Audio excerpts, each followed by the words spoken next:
Rumah Lukas NMB masih dijaga massa, begini kata pengacara. Kuasa hukum Gubernur Papua Lukas NMB, Aloysius Renwarin mengungkapkan sejumlah massa masih menjaga rumah kliennya yang berada di Koya, Muara Tami, Kota Jayapura hingga saat ini. Menurut Aloy, keberadaan massa di rumah Lukas tidak bermaksud melawan negara. Mereka berdatangan ke rumah Lukas karena budaya setempat. Tidak ada maksud lain melawan negara kah? Tidak ada, kata Aloy dalam konferensi pers di kantor perwakilan Pemprov Papua, Jakarta Selatan, Senin, tanggal 26 September tahun 2022, ia mengatakan, dalam budaya masyarakat Melanesia, jika ada salah satu saudara yang sakit maka keluarganya akan berdatangan. Mereka akan memanggil pastor dan pendeta untuk berdoa, memotong babi, dan membakar batu guna memberikan spirit kepada orang yang sakit. Ini memberikan spirit kepada beliau, yang sudah stroke 4 kali, supaya bisa semangat itu penting, tuturnya. Selain itu, ia mengaku mendapatkan informasi banyak pasukan BRIMOB yang dikirim ke Jayapura. Mereka dikirim dari Maluku dan sejumlah wilayah lain. Berdasarkan informasi yang didapatkan, mereka berdatangan ke Jayapura pada pagi hari ini. Aloy berharap penanganan perkara dugaan korupsi Lukas tidak menimbulkan konflik di Papua. Menurutnya, Papua merupakan tanah yang damai.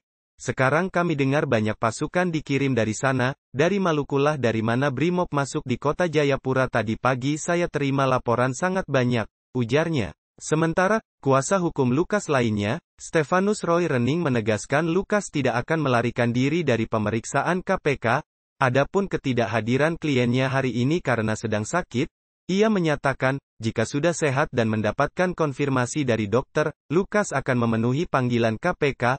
Saat ini, kata dia, yang menjadi prioritas adalah bagaimana Lukas mendapatkan izin dari KPK untuk menjalani pemeriksaan di Singapura. Karena itu, pihaknya mendiskusikan dengan KPK terkait kemungkinan mengirimkan tim dokter mereka ke Jayapura untuk memeriksa kondisi Lukas. Kami bertanggung jawab, kalau dia sembuh dan konfirm dokter saya akan mendampingi beliau. Tidak ada niat sama sekali Pak Gubernur lari, ujarnya. Sebelumnya, Lukas NMB ditetapkan sebagai tersangka kasus dugaan gratifikasi 1 miliar rupiah terkait APBD di Papua. Sedianya Lukas dijadwalkan menjalani pemeriksaan di Polda Papua pada tanggal 12 September lalu. Namun, dia absen. KPK kemudian menjadwalkan ulang agar Lukas menemui penyidik pada hari ini di Gedung Merah Putih KPK, Jakarta. Namun, Lukas kembali tidak hadir dengan alasan sedang sakit. Sejak Lukas ditetapkan sebagai tersangka, situasi keamanan di Jayapura meningkat. Sejumlah massa menjaga rumah Lukas hingga melakukan demonstrasi membawa topik "Save Lukas NMB". Kuasa hukum Gubernur Papua Lukas NMB, Aloysius Renwarin mengungkapkan sejumlah massa masih menjaga rumah kliennya yang berada di Koya, Muara Tami, Kota Jayapura hingga saat ini. Menurut Aloy, keberadaan massa di rumah Lukas tidak bermaksud melawan negara. Mereka berdatangan ke rumah Lukas karena budaya setempat.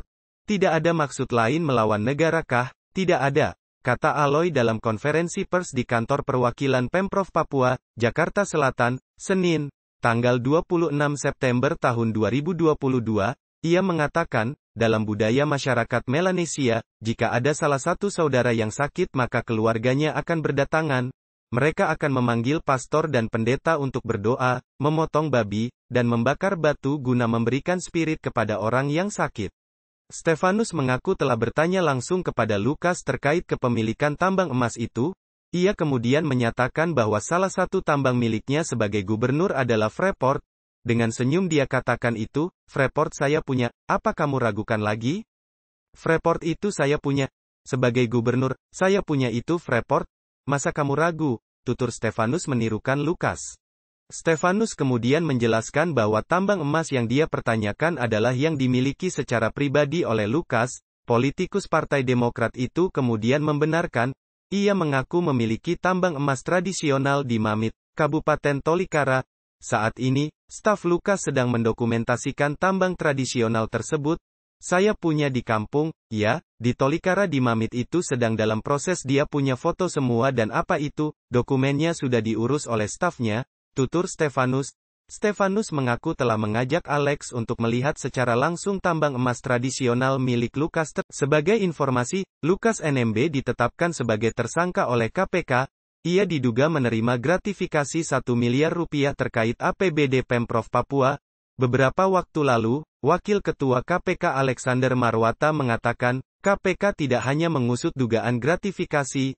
Selain itu, pihaknya juga menyoroti dugaan transaksi mencurigakan senilai ratusan miliar rupiah yang ditemukan Pusat Pelaporan dan Analisis Transaksi Keuangan, PPATK. Menurut Alex, berdasarkan Undang-Undang KPK yang baru, pihaknya bisa menerbitkan surat perintah penghentian penyidikan, SP3, jika dalam penyidikan ini Lukas bisa membuktikan sumber dana tersebut. Kalau nanti dalam proses penyidikan Pak Lukas itu bisa membuktikan dari mana sumber uang yang puluhan ratusan miliar tersebut, misalnya Pak Lukas punya usaha tambang emas, ya sudah, pasti nanti akan kami hentikan, kata Alex di Kementerian Politik, Hukum, dan Keamanan, Kemenko Polhukam. Senin, tanggal 19 September tahun 2022.